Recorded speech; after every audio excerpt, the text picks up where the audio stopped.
we're going to circle the wagons, and we're in it together. And then I kind of went from there. But again, as a coach, a player to coach, you're still nervous for that first time taking over a room, and the nerves have subsided since then. Quick follow-up. Urban Meyer's always talking about how he's evaluating things every single day. And I know that you're growing and you're in your first year doing this, but do you feel like you are trying, is it going to tryout situation? Somewhat. Does that make sense? I think these guys will tell you the same thing. We kind of earn our badges and we earn our titles daily. So whether you're a player or whether you're a coach, I think you're always trying to justify your position or trying to justify a greater position. So to me, I always had that approach as a player. I think these guys have that approach as players. And I think that that hasn't changed, and I don't think that approach will ever change for me. So again, it's kind of like that same idea. When you're a player, you're maybe trying to start more or get paid more or wherever else, and then once you get it, you're trying to justify it. So as a coach, whether you're trying to earn the opportunity or earn more or have a bigger role or whatever, and then once you get it, you have to maintain that and justify it. So it's an ongoing process day in, day out, and like I said, you earn your badges and your title daily. The way that it was described, that KJ, his one-handed catch, he didn't actually get his head around right or run the route exactly properly. Did he get graded down at all for that? No, that was incorrect. I don't know who told you that. Yeah, Dwayne complained he didn't get his head around. No, Dwayne threw the ball behind him. That ball.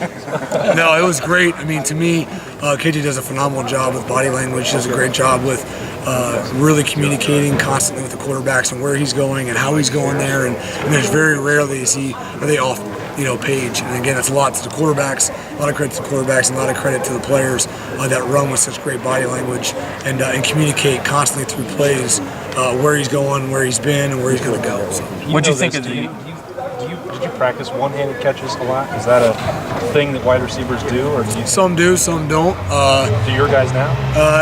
No, I think we preach if you can touch it with one, you can grab it with two. So again, I think we're always constantly working on our eye control, on our ball receiving skills. But again, pre-practice, we catch at least 30 to 50 balls individually.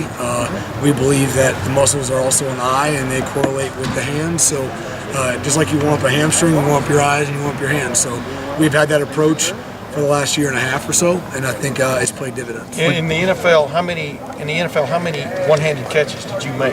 Not too many. But you made some, right? Yeah. I think I was really focused on getting both hands. Yeah, but when you made one, was it out of necessity? I mean, do you remember the moments? Yeah, I would say that I was, whatever it took to bring the ball around. Yeah. Brian, is it practiced here? I mean, do you say, all right, for 10, whatever? I mean, is that part of drilling?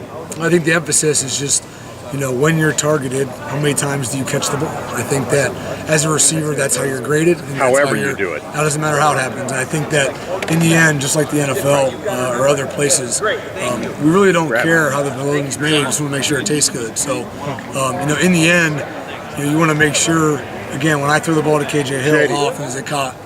When I threw the ball to Paris Campbell, how often is it caught? We don't really care why it didn't. We'll fix it, we'll correct it, but the mindset is we make the quarterbacks right, they make us right, and we're in this together. And when we're targeted, we come down with the football. What did you think of the KJ ball stuck to the hand celebration in the end zone? I did not see it till the post game, but it's been addressed. Addressed like, hey, nice celebration, or addressed, hey, don't do that? We'll keep that between me and KJ. What was it like the day you got the news that you were going to be the interim wide receivers coach?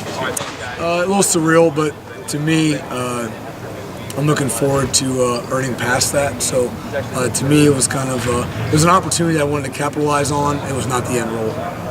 So. Brian, when you started, surprised you about being a head coach, or not head coach, but a position coach for the first time? Like, It's surreal because I'm very passionate about this particular room. So calling Coach Hazel and talking to him and just really thinking back on really thinking I'd ever be, in this position, I think I'd probably laugh at you and kind of, think it's silly. But that just shows you how much I don't take it for granted. I truly come in every day, and really when I go home at night, I'm always thinking about how to get these guys better constantly. And when on my way in, I'm always making sure I perform at the highest level, because the things I do have ramifications throughout the week. And I just have that approach. I'm not saying that's correct. I'm just saying that, I value every time I have with them, and everything I say isn't said lightly. And I think that that's how I would want to be coached, and I try to then relay that to these guys. You said you want to move up. You want to be able to do this full time. What do you look as the things you have to do so that you get that opportunity to continue in this role? I think that again, my direct being in line with both my coordinator and my head coach is my main goal. Trying to provide value to the student athletes in the room constantly and improve them. And I think that really, again, if I just focus on these young men and make them better and keep them healthy and communicate both on and off the field, hopefully the rest of the kids. Brian, you obviously got into this role when some bad things were happening here. How did that impact you? Who you had to replace? Did that have any impact on just some of the dynamics that you had to have in the room, explaining things to kids? You know what I mean? Just because that was probably not a surprise, but realizing how much of a fatherly role you play. These young men leave their homes and they're gone, and in the end, you are kind of playing that role. I'm not replacing anybody, but you play that somewhat of a role when on campus. So I know that, and I truly accept it and cherish it. But in the end, I was just proud that I was here the year before, and I had great relationships with all the guys that were already here and the ones that were coming in. So no real thought to that. Did you have like any conversation? It's like a logistics conversation with Zach at any point? Like, here's the keys to the office? No, or like I think I've communicated with him and talked with him, and that was kind of the it. But and again, I was a guy here for a year trying to pick everyone's brain, So, in reality, I was already kind of game planning for what ifs. Not here, but anywhere. I didn't have that coming as a player. So my full year, along with providing value, was just obviously my personal growth, but also helping the players grow. But you've leaned on Daryl Hazel situation, since then too? How much was what? You've leaned on Daryl Hazel? I talk to him all the time. He's a mentor to me. And again, a lot of times when things come up, I just really think, what would he do? And that's really what I try to emulate, because I know the impact he had on my life, and I'm just trying to be half of that, what he's done for me. What's the best tip he gave you when you called him?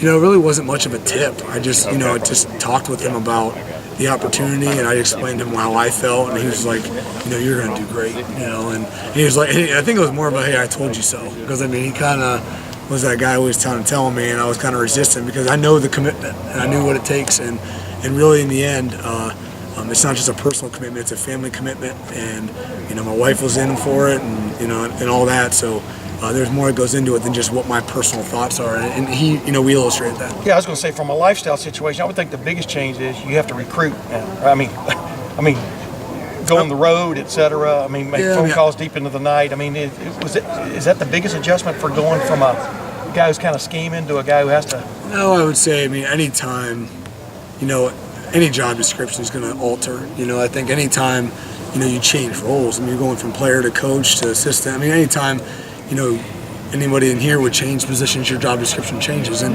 it's not a like or love. In the end, it's just, this is what's required of me, and this is how, and I have to be excellent at what I do. This is part of the job description, and I look forward to doing it. And really, frankly, really prided ourselves on really recruiting quality student athletes. And when I say that, the people that I talk to on the phone, young men I talk to on the phone, are really quality people. And I'm blessed that Coach Meyer stresses those kind of individuals. So it's really been an enjoyment actually recruiting high school athletes that again are great student athletes, great people first, and second, great athletes.